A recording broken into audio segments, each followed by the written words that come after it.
Hello friends, movies all অ্যাবাউটে আপনাদের স্বাগত। ইয়াশ নুসরাত তাদের প্রোডাকশন হাউস থেকে সেকেন্ড মুভি আনতে চলেছেন, নাম আরি। এখানে ইয়াশ নুসরাত ছাড়াও রয়েছেন মৌসুমী চ্যাটার্জি। আরি মুভির একটি মোশন পোস্টার ও একটা গান ড্রপ করা হয়েছে।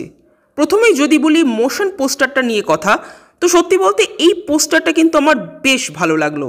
এখানে মৌসুমী চ্যাটার্জি ইয়াশের মায়ের রোল প্লে করছেন এবং এই পোস্টারটার মাধ্যমে খুব সুন্দরভাবে মা ছেলের মধ্যকার ইমোশনাল বন্ডিংটা কিন্তু বোঝানো হয়েছে। বইয়ের পাতা উল্টাচ্ছে আর মা ছেলের এক একটা মোমেন্ট আমরা দেখতে পাচ্ছি, এবং তার সাথে ব্যাকগ্রাউন্ডে যে গানটা বাজছে সেটাও কিন্তু খুব ভালো। এই পোস্টারটা আপনাদের কিছুটা প্রজাপতি বা টনিকের কথা মনে করিয়ে দিতে পারে। দেবের সাথে মিঠুন চক্রবর্তী বা পরাণ বন্দ্যোপাধ্যায়ের যে বন্ডিংটা দেখানো হয়েছিল তারই যেন একটা প্রতিচ্ছবি এখানেও ইয়াশ মৌসুমীর মধ্যে দেখতে পেলাম। বোঝাই যাচ্ছে এটা একটা ফ্যামিলি ড্রামাই হতে চলেছে। এই মুভির একটা গানও কিন্তু ড্রপ করা হয়েছে কিছুদিন আগে। গানটা হলো কিছু কথা, গেয়েছেন মোহাম্মদ ইরফান ও অন্বেষা।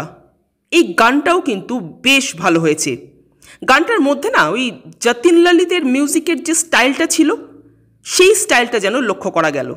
তবে গানটার থেকেও গানের দৃশ্যগুলো অনেক বেশি ভালো লাগছে, যে লোকেশনে শ্যুট করা হয়েছে এবং তার সাথে সাথে ইয়াশ নুসরাতকে, বিশেষ করে নুসরাতকে যেভাবে প্রেজেন্ট করা হয়েছে সেটা দেখতে বেশ ভালো লাগছে। ইয়াশের এক্সপ্রেশনে কিন্তু বেশ কিছুটা উন্নতি হয়েছে বলেই মনে হলো। তবে সে নিয়ে এখনই কথা বলা অবশ্য ঠিক হবে না, তার জন্য ট্রেলারটা আসার প্রয়োজন এবং মুভিটাও দেখার প্রয়োজন। তবেই বোঝা যাবে যে ইয়াশ নুসরাত ঠিক কতটা নিজেদের আপগ্রেড করতে পেরেছেন। আসলে ইয়াশ নুসরাত এটা বিলক্ষণ বুঝতে পেরেছেন যে নিজেদের প্রোডাকশন হাউসের উন্নতি ও নিজেদের কেরিয়ারের উন্নতির জন্য কিন্তু প্রথমে ফ্যামিলি ড্রামাই প্রয়োজন। নিজেদের অভিনেতা হিসেবে এস্টাবলিশ না করা পর্যন্ত তাদের কেরিয়ার কোনোভাবেই এগোবে না। তবে তাদের এই চেষ্টাটা দেখে ভালো লাগছে। পোস্টার, গান দুটোই বেশ ভালো লাগলো। এবার আশা রাখছি ট্রেলারটা নিয়ে, দেখা যাক সেটা কেমন হয়। আপনাদের কি মতামত কমেন্ট করে জানাবেন, আর আমাদের ভিডিও ভালো লেগে থাকলে প্লিজ লাইক, শেয়ার ও সাবস্ক্রাইব করতে ভুলবেন না। Thank you.